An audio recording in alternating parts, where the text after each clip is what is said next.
Many times people say the science itself is neutral. It's how society decides to use it that makes all the difference. Welcome to Radio Davos, the podcast that looks at the world's biggest challenges and how we might solve them. This week, we are looking at the top 10 emerging technologies that are set to change our lives for the better. It may be something that's in stealth mode. It may be something that is a very limited distribution or knowledge of, where it just turns out to change the world. We're looking at breakthrough tech, but we are not looking at bells and whistles and just the whiz-bang of it all. We are looking for something that is going to have meaningful change and impact. We look for weak signals that, in the noise to find out what's going to advance. These things tend to build. The world's problems are complex. They have built up over many decades, many hundreds of years in some cases, and solving them is also a bit complex. So how do you get ahead of that? Well, you have to keep an eye on what's coming up over the horizon and make plans so that those things that are coming up over the horizon can be dealt with in a collaborative and synergistic way. This is the 13th year that the World Economic Forum has published this special list and report. I am Linda Lucina, and I am guest hosting for Robin Pomeroy this week as our esteemed report co-authors are based here in the States. For the 5th time on Radio Davos, I'm very excited to welcome Mariette DiChristina. She is the Dean and Professor of the Practice of Journalism at Boston University College of Communication. How are you, Mariette? I'm awesome tonight. So glad to be here. Wonderful. And Bernie Meyerson. He is the Chief Innovation Officer Emeritus at IBM. How are you, Bernie? Doing well. So we'll get into the guts of the report in a minute, but I just wanted to set a little bit of the stage for folks who are watching this and who will be listening to this later on. We do the report every year. We're looking at breakthrough tech, but we are not looking at bells and whistles and just the whiz-bang of it all. We are looking for something that is going to have meaningful change and impact. I wanted to get a sense from you both. You think about meaningful impact in the long term all the time. Do you think most people are thinking about the long term when they're thinking about tech, or are they thinking about the hype in the short term? What is your take? It's a challenge. The challenge is that it's extremely difficult to look long term unless you have some level of expertise in what you're discussing. So there is a natural tendency to some extent, to be not a victim of, but somewhat victimized by the hype that's out there. The good news is that there are bodies like the World Economic Forum that actually sort through that hype and say, look, what really matters? So it's very hard to get folks to look very long-term unless they're in the field, and then it's their obligation. The trivial example being you build a nuclear plant. It'd be really good to know 30 years from now what you're going to do when you're disposing of all the waste.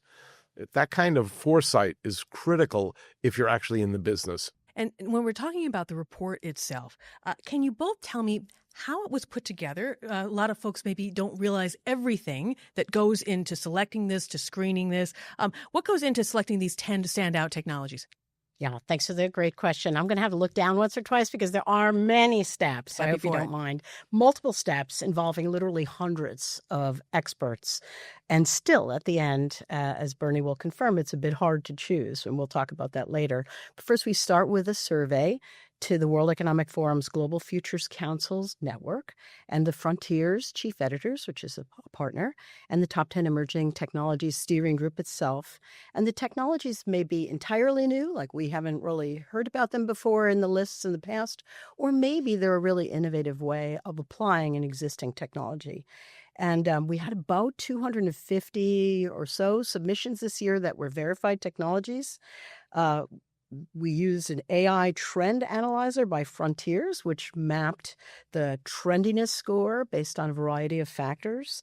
And then the World Economic Forum's Resilience Consortium's Resilience for Sustainable Inclusive Growth Framework was applied. And last not least, we look at business funding behind each of these. And then, of course, the criterion for the top 10 emerging technologies. What is their level of novelty? How impactful could they be? And what is the depth of them? How many different parties are involved? Does it seem like it's more than just one company doing one thing?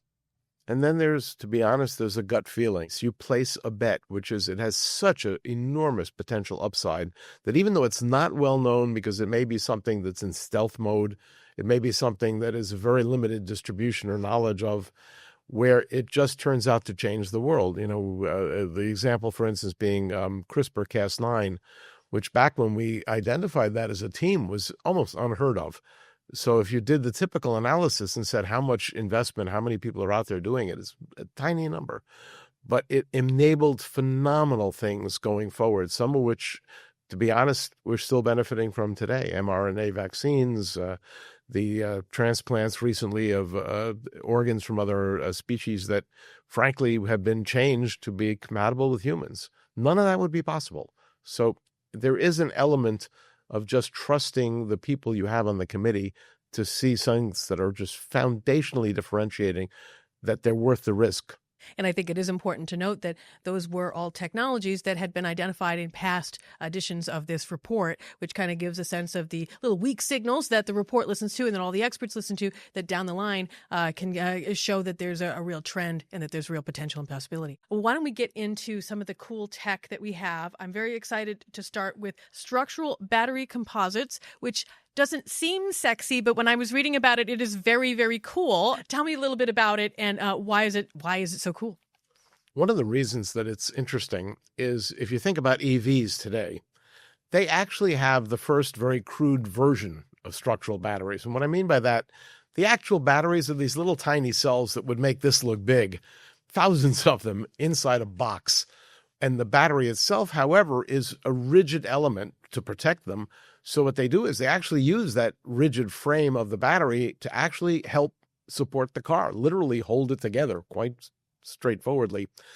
That, unfortunately, is not very efficient because there's a whole lot of excess material and the weight associated with it is very large. Imagine, though, that you come up with different materials that are based, for instance, on spun carbon fibers and different electrolytes, so that all of a sudden this battery that literally weighs a ton or more suddenly becomes half that weight. The differentiation in terms of the amount of energy it takes to push the car or to fly an aircraft, if equipped with these batteries, is spectacular.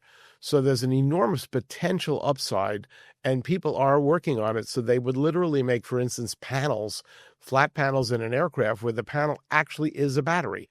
And you would integrate that with the aircraft so it would serve dual function. It is part of the aircraft, but at the same time, it's the energy storage system. Same thing with a car, same thing with virtually anything that utilizes energy. So it's an area that is evolving. It is early in the cycle. But the fact of the matter is that there's been enough progress, enough pressure because of the intent to eliminate, for instance, internal combustion engines to the extent feasible, that people are driven to actually do this work. And it looks quite promising, quite actually, based upon progress made in materials. And this report, of course, we're looking at sort of what is the big strategic thinking that people should be applying. How is this really going to be changing? What's the before and after? If we are changing transport, if we're changing aviation, what does that look like? How is the world different maybe in 20 years, 30 years, if this is more common? If you think about it, if you're able to store energy, a much higher amount of energy at the same weight, then the issue where people have range anxiety. I love it. They've created a new disease, range anxiety. Okay.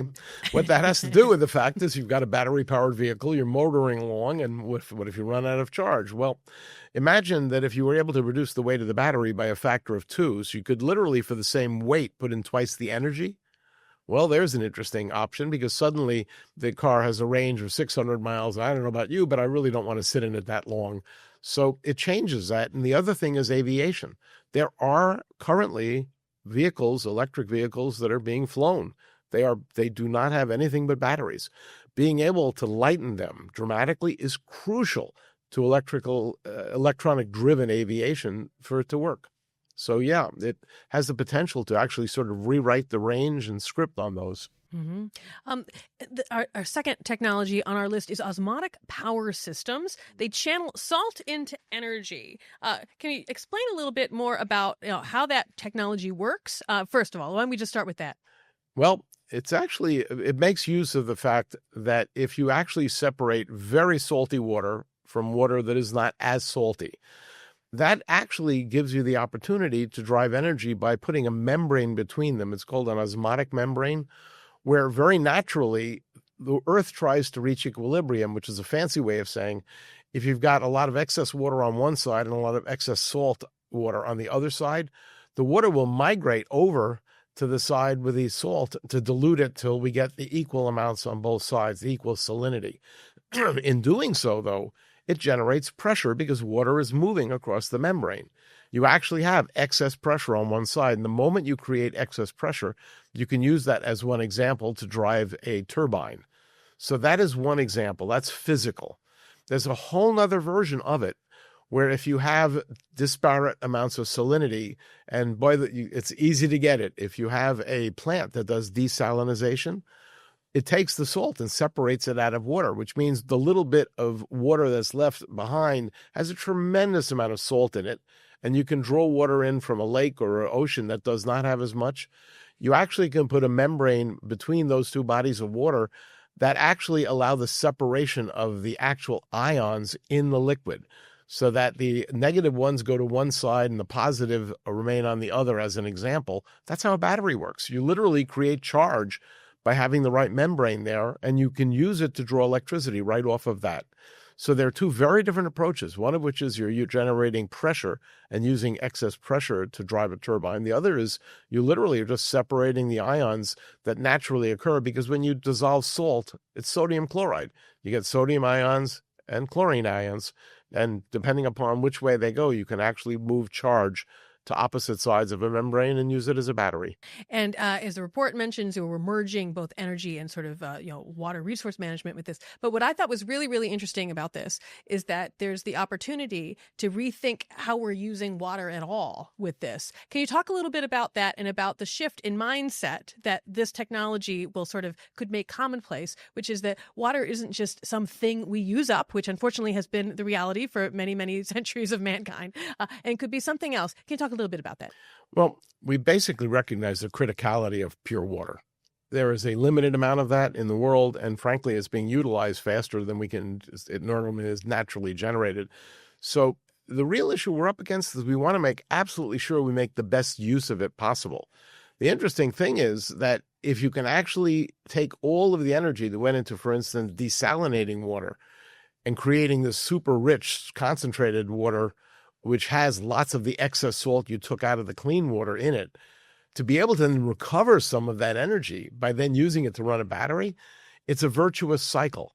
And that's something, again, the World Economic Forum has emphasized, is the ability to have sort of a circular economy where, on the one hand, you're intentionally pulling salt out of water and creating really, really super saturated water with tons of salt, energy use. But then the flip side of it is you then use that to create a battery, which actually reduces the salt content by turning it back into energy that you use to run something. That virtuous cycle, that circular economy, is something that we really need to think of in terms of our natural resources, which are finite. And gives a strategic impetus and sort of a business impetus for the circular economy, which is much needed. Exactly. Absolutely. We also have really interesting for our number third technology, advanced nuclear technologies. Folks are familiar with nuclear energy, but what is new? What is changing with this? Can you talk a little bit about that? For many, many years, decades, nuclear reactors have tended to be bespoke, which is to say you literally pick a site, you build a reactor there, you adjust the size of it and all that. The trouble with building what we call one-offs is there's always the opportunity, as standard as you try to make it, to introduce new issues that can be problematic. What people have recognized is there's an entirely different approach you can take, which is, what would happen if we just designed small modular reactors that you literally could build in a factory and they're all the same, so that you had this economy of scale you've never had before, because you literally are building reactors that might be 1/10, 1/3 the size of everything before. And yes, if you need a lot of power, fine, put 5 of them in one spot, but they're all identical, which means the odds of a problem, the odds of an error, the cost of doing it, all of them are improved. So it's really a very different approach from what had been from the precedent. That's one. Two, people are also rethinking how you make a nuclear reactor work. There are some very, very novel designs where instead of running high-pressure liquids through a system and then having to worry about does the liquid become radioactive and all, there's some unique designs in use today, in fact, that, believe it or not, are just flowing inert gas, helium, over a bed of little pellets of uranium that get really hot. And what they do is they take that helium and they circulate it and take the heat out of it. And elsewhere, they basically transfer that heat to water and boil it and run turbines. Here's the good part about that. If the helium gets loose by whatever failure, it doesn't matter. I mean, other than the fact that you would talk and squeak like a bird, the reality is that you can vent it to the atmosphere because it doesn't become radioactive. That's hugely important in differentiating. And so people are experimenting now with very novel and inherently safe designs. And as a consequence of that, nuclear energy has a comeback, largely because, to be frank, it is one of the essentially zero carbon sources we have that is also very energy rich and is constant. So that's one part of it. The future, the far future part of it, which we have to speak of because it would be foolish not to, is people are working feverishly on nuclear fusion, which has some enormous potential because basically if you fuse two hydrogen atoms, you get a vast amount of energy in the form of what's left over after you make a helium from that. There is an enormous challenge technically to make this a stable process because it has to run roughly at the temperatures found inside the sun, which is no small feat. But people are getting astoundingly close to this. They have not generated net positive energy yet, but they have successfully caused fusion. And the reactor designs today, there are countless reactors now built around looks like an overgrown donut. They call it a tokamak, where people are now progressing that as well. So nuclear energy, in spite of some very early issues that clearly you cannot ignore, nonetheless is making a significant comeback by people paying very careful attention to how we execute it. And what's the before and after? So for people who maybe don't really understand how the world might change, what does it look like? Why is this so critical to do?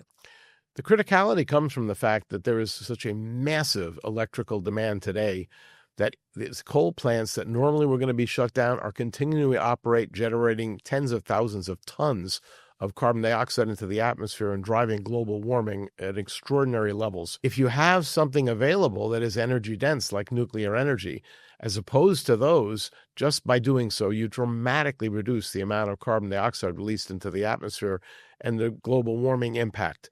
So that's a before and after that are actually incredibly valuable.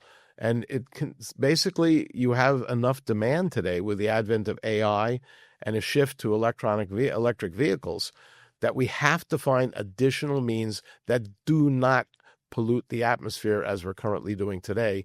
So the before and after this is one of those methodologies that would accomplish that. You mentioned one of the things that could hold it back, which is that trust piece, right? People want to make sure that this is safe. As with all the technologies here, that's always a consideration. But I guess the other question that I would have, and it's mentioned in the report, will we have enough nuclear engineering experts in order to make this possible? What is the status there? That is a challenge in all fields of sciences. Right now, if you were to ask me that question bluntly, my answer would be no. I mean, let's be very honest. The challenge we have is when fields fall out of favor. There was a period of time after some of the issues with Chernobyl and issues with 3 Mile Island and later with Fukushima that people were not engaging in studying for nuclear technology for the simple reason that no plants were being built. Literally none. There was a long dead period of 10, 20 years when there were no plants created. And if you look at the graph, it's frightening. It's flat. And as a consequence, people don't pursue dead areas. It is no longer, it is a vital need at this point. And my hope is that that's recognized by technical universities and we actually increase enrollment and attract people back to this. The good news is that the small modular reactors that people are now developing have actually attracted quite a bit of investor interest and quite a bit of interest, frankly, in the technical community. And when that happens, usually students pick up on it.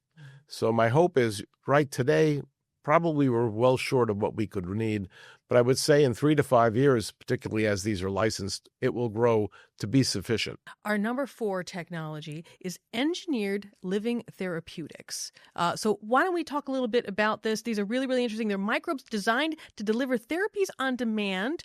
Can we talk through this? How does this technology work? Yeah, love to. So first of all, this is an outgrowth of synthetic biology, which is something that's been coming down the pike for a long time, where you can rewrite a piece of code and insert it into the organism. And I should back up and say, you said microbes, so this could be bacteria, this could be fungi, this could be even viruses, anything that can run a piece of instructions. I mean, the analog to computing isn't totally wrong there. There is a, instructions that the DNA provide, and that these little factories then can produce. And today we use a version of this, and that we use some engineered organisms in factories to help produce some of our therapeutics or medicines. But down the chain, we have to purify them, we have to test them, we have to do a lot of packaging and then getting them around, such that it costs about 70% of the entire creation and distribution process just to do all that purification down the line.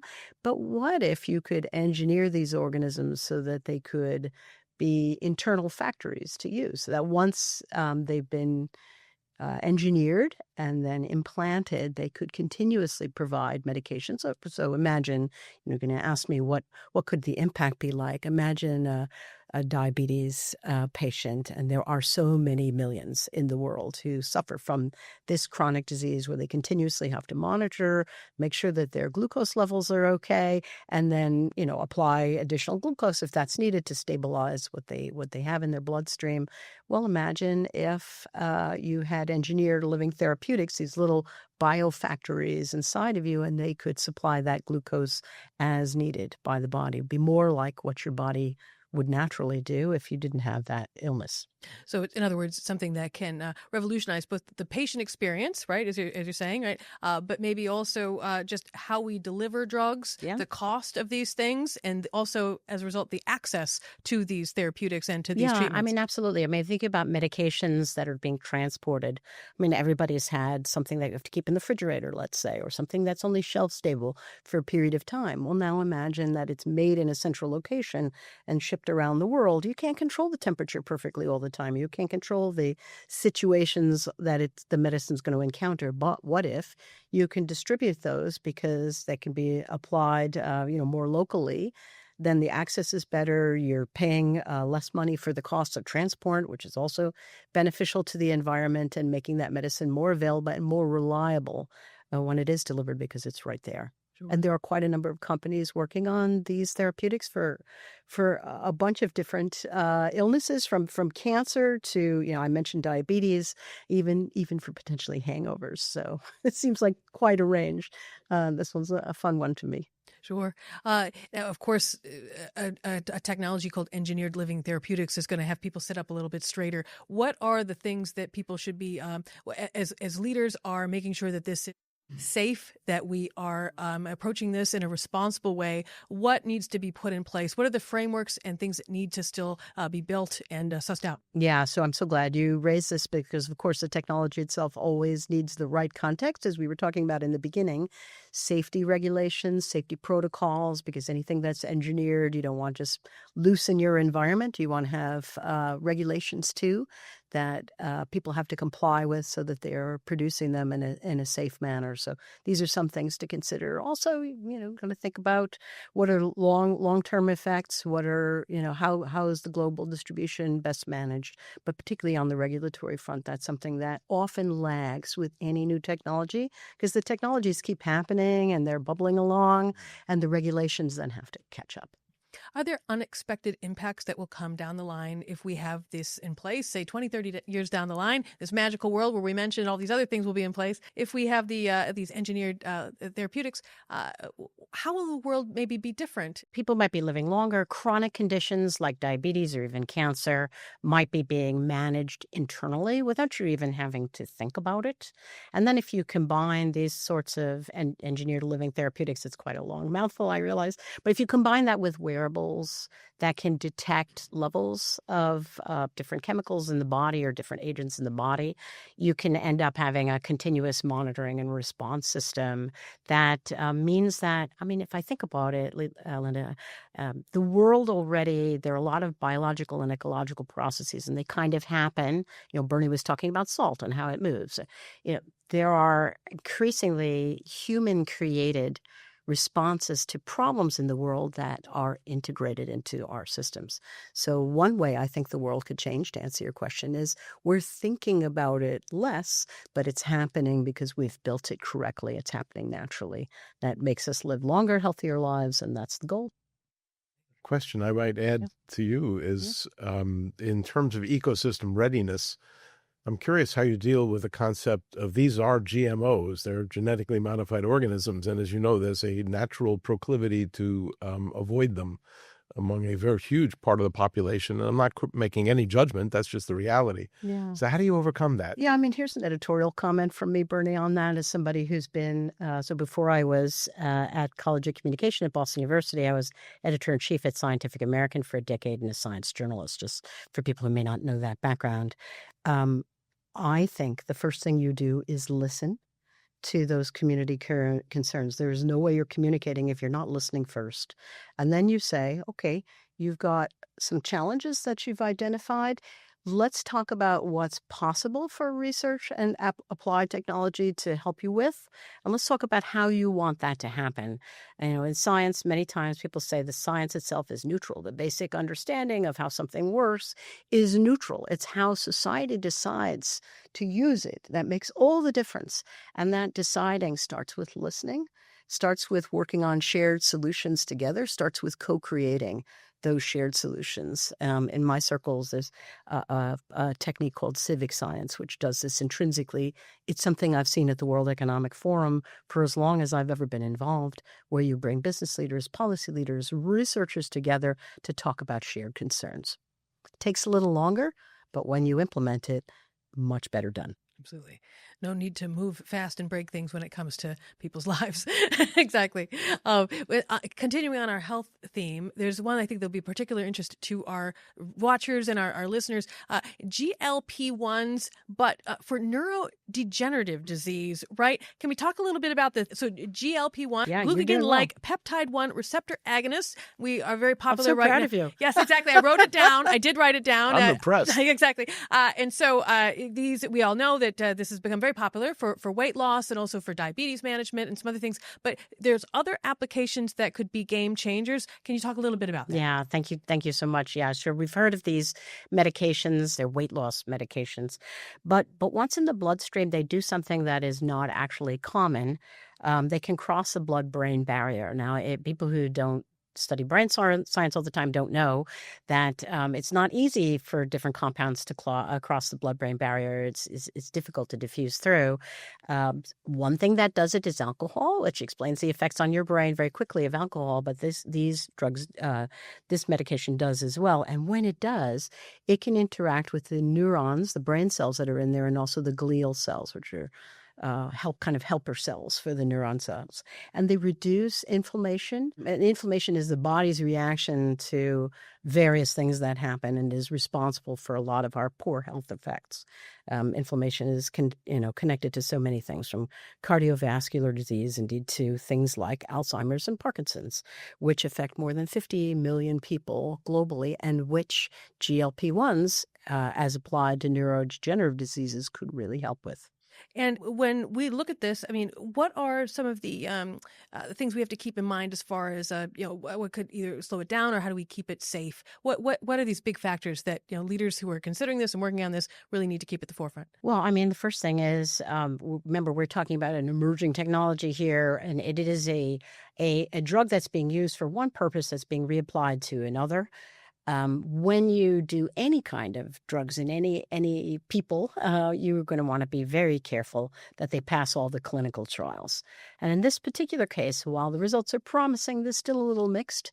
So we have a bit of work to do, but it does look promising. You want to make sure that you get through not just the so-called safety and efficacy starter clinical trials, but the big scale ones that show us that, yes, it is definitely safe for these purposes. And I think you want to make sure, too, that there are no other effects that we're aware of. Yeah. Yeah, I think it is important just for people listening to this. Yes, it's not clinically validated, as we mentioned in the report. These things are still under investigation and being sussed out, all the rest of that. Yeah, and of course, as we've, this is going to echo a theme that we will revisit often. There are regulatory changes that need to occur too with each new drug, each new application of a drug. You want to make sure that the regulations are following. Is there a bigger picture impact with something like GLP-1s and working on them for Neogen that may be surprising? Yeah. Think about how many people are affected by, by things like Parkinson's, Alzheimer's. I gave you the number of, more than 50 million around the world globally.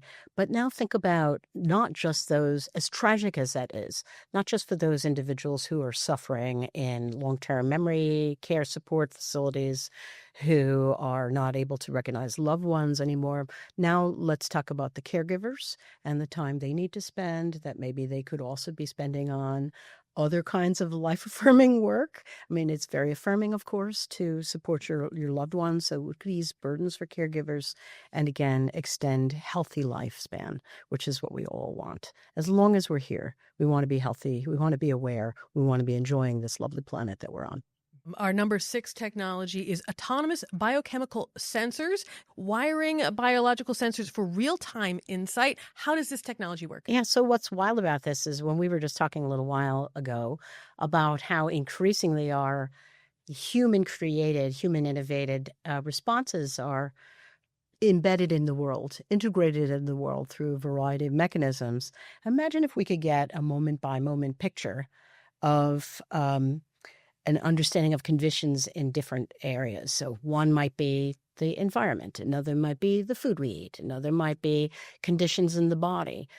These autonomous sensors can identify a target compound of interest and then using the transducer signal that it's there, and that lets us know that we need to intervene.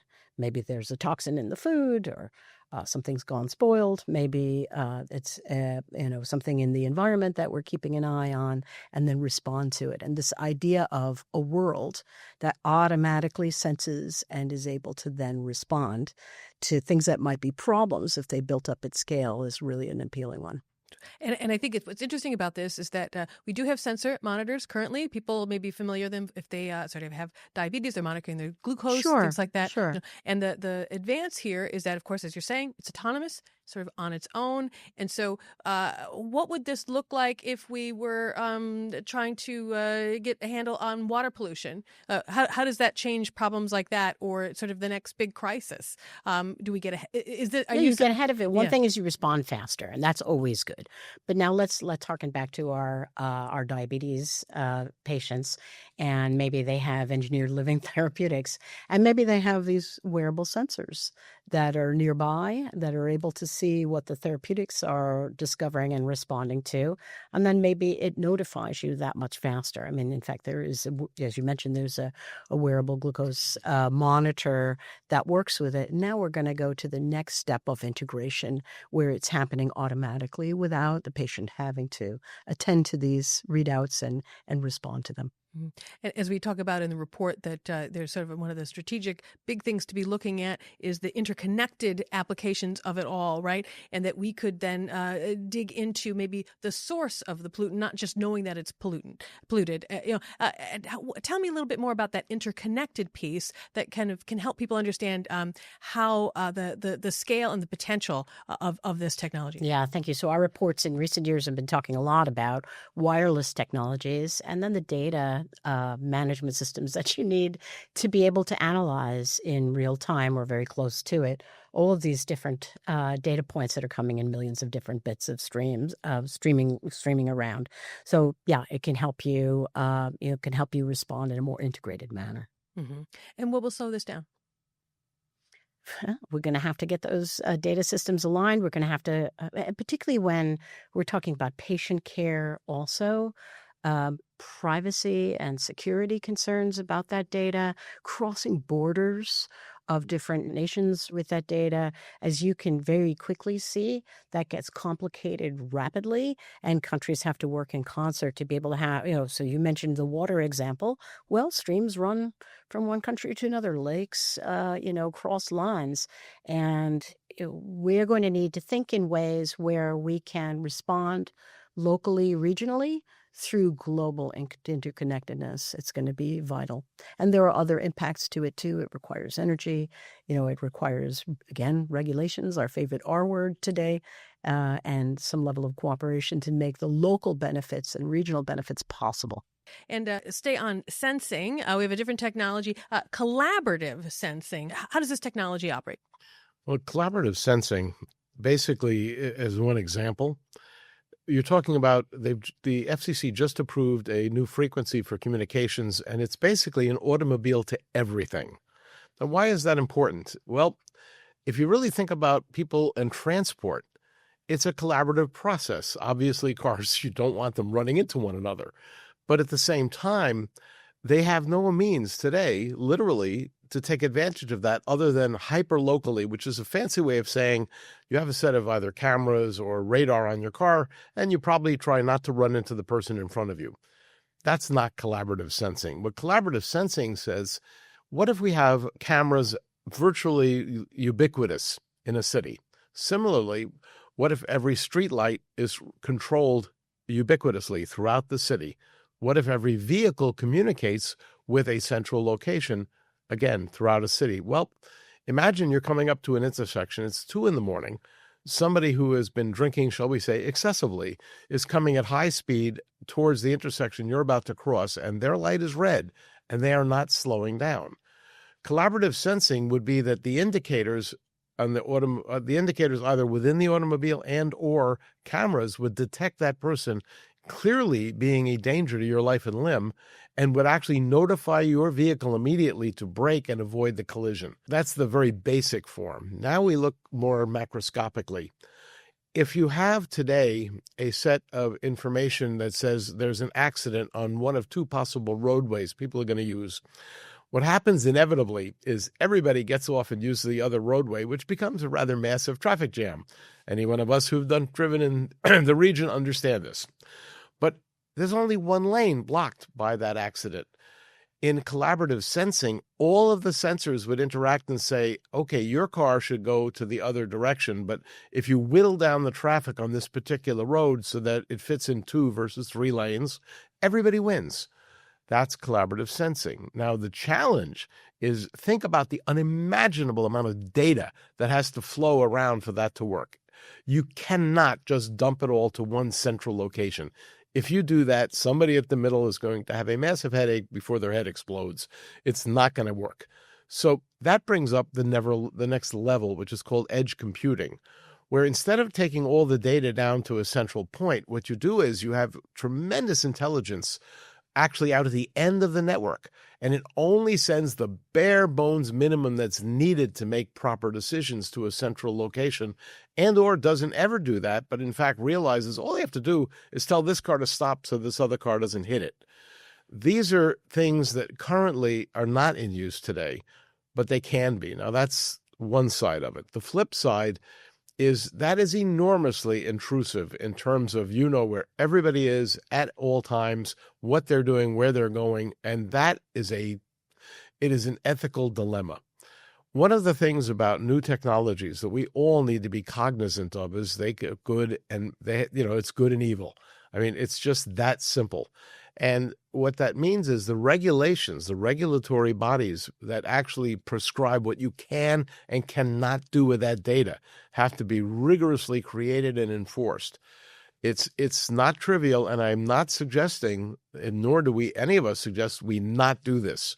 There is an enormous benefit to society in terms of just reducing pollution, eliminating or at least mitigating dramatically the horrific death rate on highways. You're talking 25,000, 35,000 people a year killed for no obvious reason other than there was no control on what they were doing that could prevent that. This is the kind of thing that is coming, but we have to be extremely careful how we utilize it. And when we're looking at the sort of the big picture and sort of what how it will be deployed down the line. How important will this be as business leaders, government leaders look to make sure that they're up to snuff with climate adaptation, right? One of the things that this technology is able to do is better crisis response. We all know that there's more floods, there's more heat that's creating other sort of unexpected things. Why will something like this that has this robustness that can take something from a satellite down to some other subterranean sensor, why will that be so helpful in keeping people safe, keeping economies running? Why is that so helpful?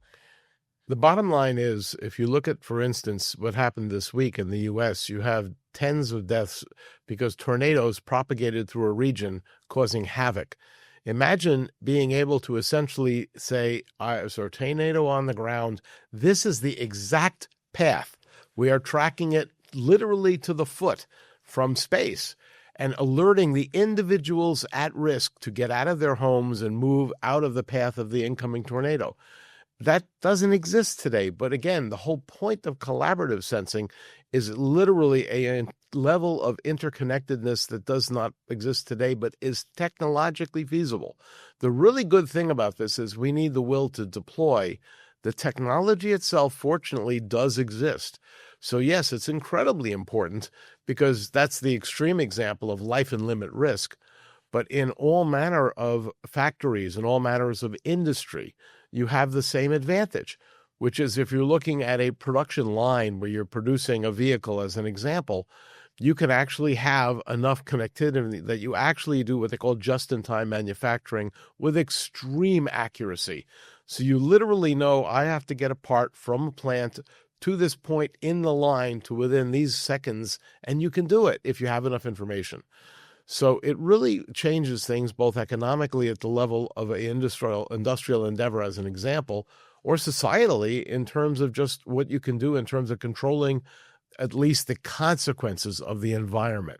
Very careful. You're not controlling the environment, but the consequences, yeah, you can prevent the needless suffering that we currently have. Mm-hmm. Something that's coming, unfortunately, no matter what. Our next technology that we have coming down there is generative watermarking, which is really, really interesting. It's a little like a technological thumbprint of sorts. Tell me about it. The challenge that we currently have is with the, how should I put this, with the quality of the generative models currently being created and with the efficacy of the large language models that can actually speak to you and have you believe that you're talking to a human. The challenge you face basically is, how do you know if you are? That is, how do you know if you are talking to a human? How do you know if the product you're looking at was generated by a human? And even more concerning, how do you know if it is actually true? The challenge with AI is it has gotten so good in terms of what it can generate, in terms of pictures, where you can create essentially a horrific scenario where you put somebody's identity onto an act that you would want no part of. The problem is, how can you detect that? How can you detect if somebody is literally writing a report, except they didn't write it? They're submitting it, but it was written by AI. Well, generative watermarking, and there are many ways of doing it, is an attempt to validate the provenance, validate the origin of, whether it's an image, whether it's text, whether it's some facts. This is something that actually must occur. There are many ways of doing it. Some of the simplest, obviously, on images is at the level of pixels, which human eyes can't resolve, but computers can. Literally at the level of pixels, you write a signature into the image that says, "Hi, I'm from AI." That's fine. You can actually do that at a level that it's not detectable by a human, but it's easy to spot using a machine. Similarly, there are some tricks people have come up with where they say, in the English language, there are dozens, many times hundreds of words you can substitute for a word and get the same meaning. So what they do is they make a list of words that are like that, but they only, in an AI system, use one of each from that column. The odds of an actual human selecting the exact same mix of words, not a chance in the world. So you can very quickly scan the document and say, no. All of these words come straight out of this AI test. It's an AI document they're submitting as an original piece of work. There are many ways of doing it, but the vital thing now is preventing fraud, preventing the misuse of AI and the failure to identify content as being AI generated. Mhm. And if we don't do this, if this is not scaled out widely and used widely, what's the worst case scenario? What do we want to avoid? The worst case scenario, unfortunately, is, for instance, in political life, you can literally simply make up things as to what the person you're competing against did and make it look so realistic, both in terms of the speech of that individual as well as the images that go with it, as to sink their candidacy and or promote your own. I mean, this is a wild west we're currently engaged in because we're getting there rapidly and we do not yet have the controls in place. So the worst case, unfortunate scenario also is, I hate to say this, but in education, what happens if you get lazy? You want a generation of students who basically simply go out and generate their work through AI and learn nothing. It's really a very, very concerning situation today. And universities, and I know, Maria can speak to it well because the challenge in journalism is extreme.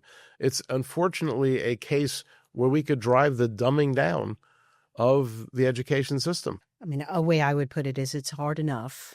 The technologies are complex enough. The world's problems are challenging enough that it's hard enough to get the world moving forward in a positive way, like the World Economic Forum always works toward. When you can trust the communication, now imagine that you can't. So yeah, that's a big issue. And at universities, I know many of us are really focusing hard on how to use these AI tools for good, how to use them to enhance our critical thinking, how to use them to extend humanity's capabilities, and not as some kind of way to cheat and hide things. Here is an extreme case of the ecosystem not being remotely prepared for this, not even remotely. AI has moved at a rate and pace that is absolutely terrifying. And if you look at the entire ecosystem, simply generating the power required to run an AI unit, to run the models, it doesn't exist. I mean, people are literally throwing up gas turbines right alongside the data center because there's just no power available on the grid. This is at the same time you're competing against trying to bring EVs online in quantity. And the ecosystem is not ready. And it is part of the reason we point to this is, we have to go now and deal with this issue. And it may be constraining AI. I'm not a fan of the idea, but there may actually have to be a throttle if we're not going to essentially bankrupt the power system. It's a very, very challenging situation we're currently in. But in the end, we have to find ways to trust what we're given. And this will erode trust. There's also a business imperative that I think that isn't talked about enough, where your competitor could misrepresent you and they could say that this is your product and it's not, and that erodes trust in commerce. What is the role maybe for business leaders to sort of help kind of drive this along? The good news is business leaders, frankly, are aware of these challenges. This is becoming a widely understood phenomena. And the challenge the business leaders are most worried about, to be honest, is not somebody misrepresenting them. The challenge is that IT and attacks thereof, hacking, it's still done mostly by people who are either A, expert at it, or B, download attack vectors off, for instance, the web from a paid service. Imagine if you turn loose a high-quality AI system generating new vectors of attack to take down the IT that runs everything. That is a nightmare scenario. And so business leaders are addressing this today essentially quite directly in terms of upgrading their defenses. And in terms of, frankly, if you go to RSA, which is sort of the security conference of the year, they're actually, all of them are talking about actively using AI to defend against this problem. That's sort of the really immediate concern. We have a bit of a shift from AI to something that maybe not a lot of people are familiar with. Green nitrogen fixation. It's hugely important. I don't know that a lot of people understand that it is a $200 billion market already. But what is it for those who aren't familiar? Yeah, so plants, of course, do this naturally. They take nitrogen from the atmosphere, N2, if you remember your high school chemistry, and they break it into components that they can then fix into plant metabolism. And ammonia is the main compound that they use to create it.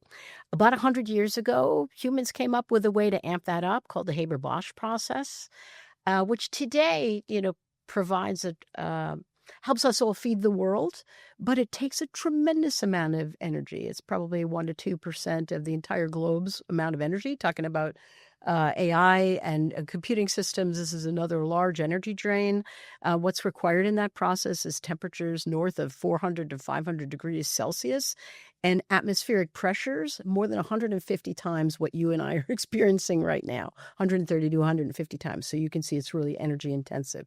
But what if, turning to our, to our different ways of doing things, what if we could get that conversion to happen either through organisms or through other mediated processes? One is the use of lithium to mediate the chemical changes that are required to fix nitrogen.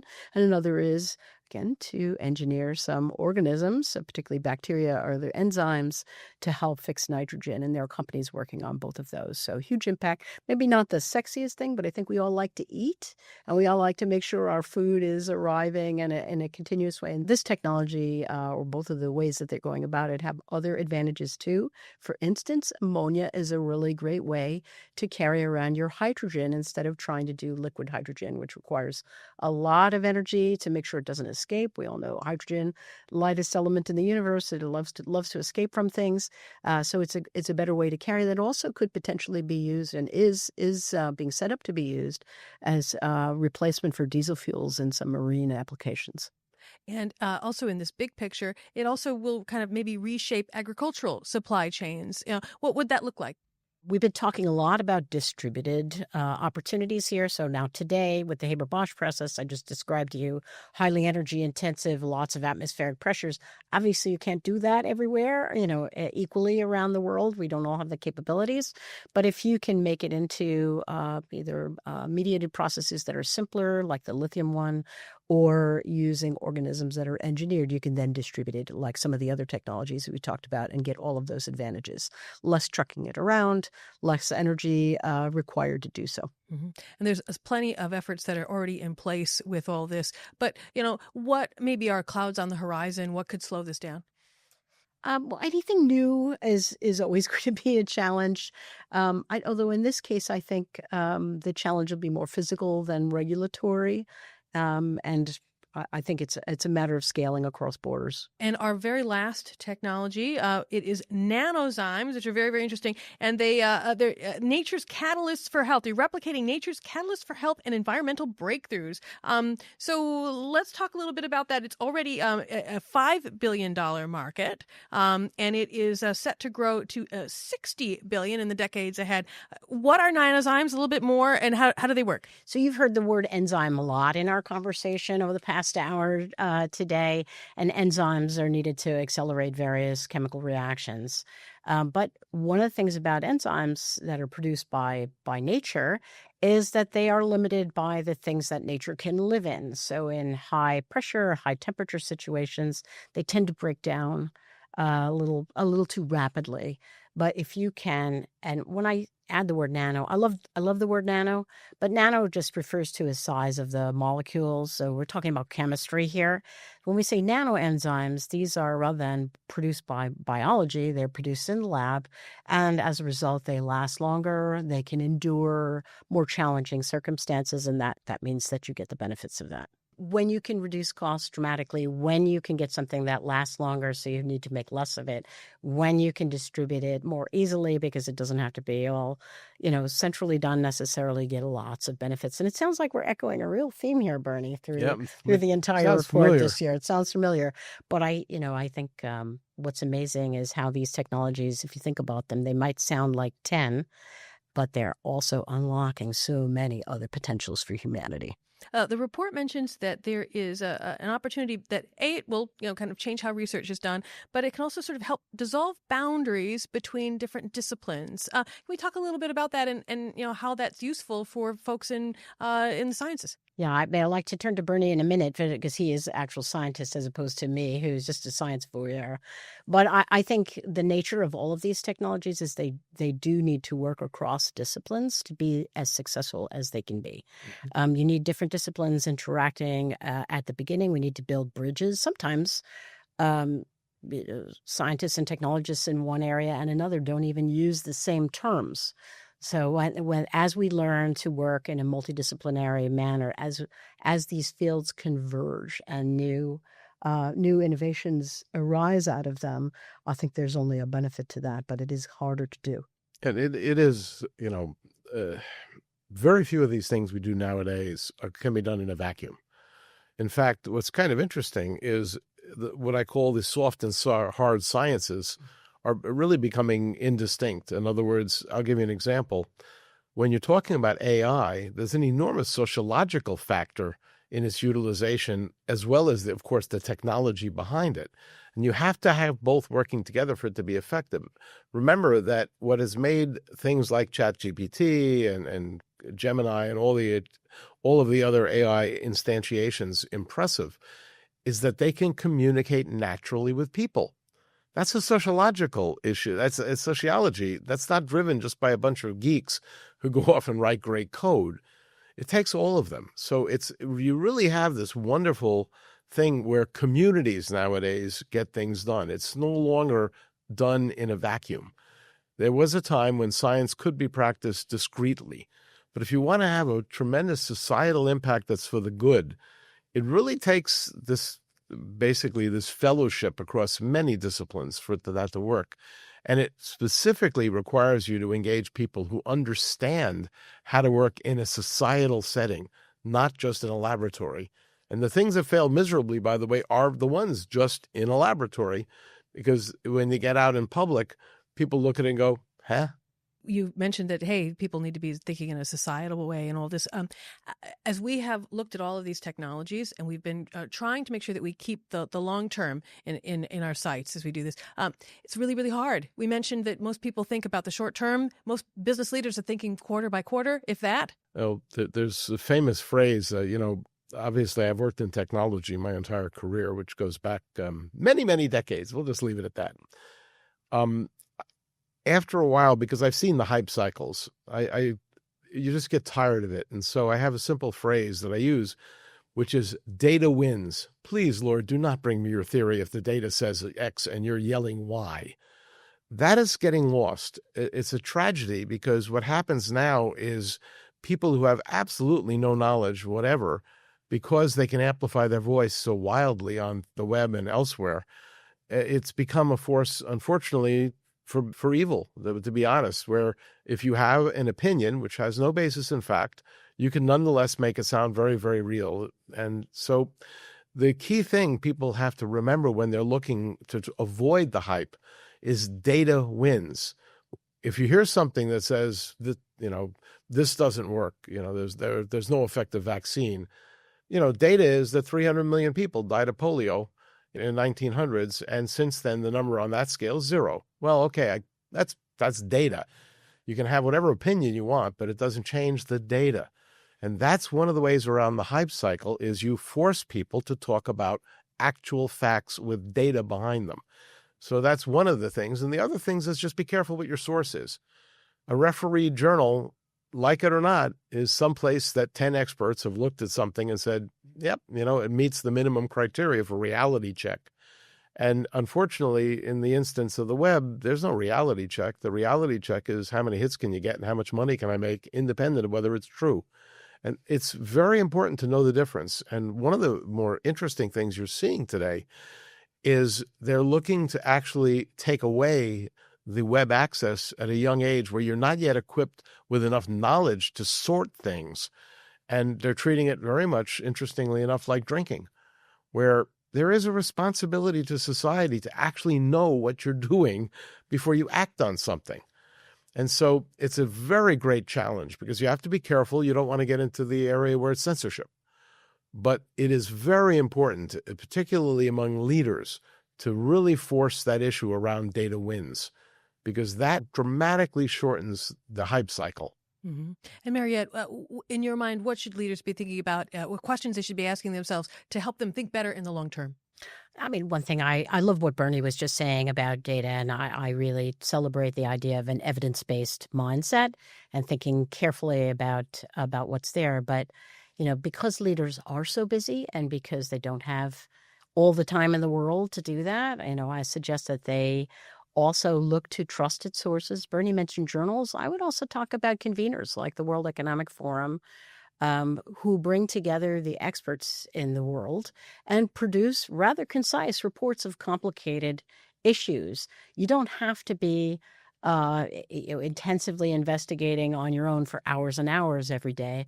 Other people do that. Find the right ones through trusted sources and take advantage of them, and then have the conversations that you need to have with the audiences you need to have them with, whether they are colleague businesses, policy leaders and regulators, or the communities that the research is meant to serve.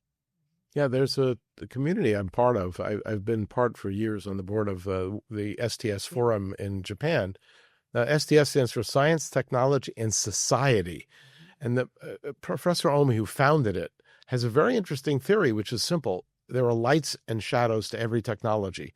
And for crying out loud, pay attention to both. And it's really what we're talking about here. That's exactly what your question is, which is there's things you're going to do that are of great value. And I celebrate the progress in AI. Let me be very clear. It's an incredibly valuable tool. But misuse, like any other technology, it is hugely problematic. And it's very important to have that balanced view. And again, it's just a bunch of experts who get together for a week in a year and look at those issues. So you don't have to do it all yourself, but be open to participating in the WEF, in STS Forum, and many in RSA, and in all of these forums where the experts will do the work and will net it down to something that is quite consumable. You don't have to do it yourself, but you should be aware of it. And business leaders, as you mentioned, Mariette, who are very, very busy, and maybe they're not experts in all this, how useful is the very simple question of what's the before and after? What will happen a decade from now, a generation from now? How useful is that as a question, just as a gut check for folks? I think it's useful. I also think, any good business leader is thinking about what success looks like. I think one of the other keys after what does success look like is making time to think about it. How do you get there? What are the tools we need? But yeah, a before and after analysis is always useful. Of all these technologies, what excited you both the most? What did you like? Oh, it's like you're asking me to pick between my kids. Bet you have a favorite even there. I was going to say. Yeah, I don't know. I'm going to make a general comment on that, which is I love how this year, especially, they are very integrated and they build one to the other. And that's another theme that the report mentions, which is that, you mentioned at the beginning, we look for weak signals that, in the noise to find out what's going to advance. But what the other effect, in addition to, signals that we're looking for, is that these things tend to build. Shoulders of giants and all that. And so what I'm really excited about, if I look at the entire package, how neatly and amazingly it fits together. Human ingenuity is just spectacular. About yourself, Bernie? I have a similar view of it. If you think about it, when you look at, for instance, any of the ones that we spoke of, for instance, collaborative sensing. Well, imagine the impact that has literally across all the other things I spoke of. Whether you're talking about, it's collaborative sensing. How do you know the data that you're getting is real? Well, guess what? Generative watermarking actually helps you as one of the elements to determine it's real. Similarly, if you're worried about nuclear power, remember that an AI-driven system can look at virtually everything happening in a reactor environment and in a power plant almost on an instantaneous basis. And it does that through, imagine this, collaborative sensing. So, they're not distinct in the sense that they're not connected. Actually, what makes them so powerful is they are connected. And so it's not a favorite per se in any one of them, but it's how some of them play together as that particular group I cited that really is foundationally differentiating long-term. And that is actually of great value. Bernie, you mentioned a little bit about, data and sort of understanding, what the what is becoming harder and harder. But with all of these technologies, what kind of gives you guys a little bit pause? What keeps you up at night? For me, it's less the technologies themselves and the fact that we might let them sit there and not take advantage of them. I do worry with our rather fractured communication ecosystems these days with ongoing challenges of polarization in different areas of the world that we're going to leave, some opportunities unexplored, and that's what really bothers me at night. My greatest concern is that we're at a tipping point. AI is a fantastic tool of immense value, and I firmly believe it will grow and continue to be spectacularly important. Here's the challenge. AI is not inherently intelligent, in spite of the word. What I mean by that is it learns, and it does a pretty damn good job of learning it and expressing it by looking at what's out there in all manner of documentation, the web, and you name it. And then, of course, comes back with an integrated view of what it saw. The challenge is it still is driven by the weight of numbers. Human intuition, unfortunately, isn't there. So that if the weight of numbers say that something is X, and yet there are 4 people out there who have shown conclusively with hard data, it is not X, it is Y. Every time it's going to come back and tell you that the answer is wrong, is X. It will ignore the Y because there are 30,004. It's just how that works. And they have not come up with that. And I worry that we are undervaluing and not protecting that human intuition. We need people who will look at the great depth and look across things where they are suspicious that there's a problem and fix them, because AI is not in the current state able to do that.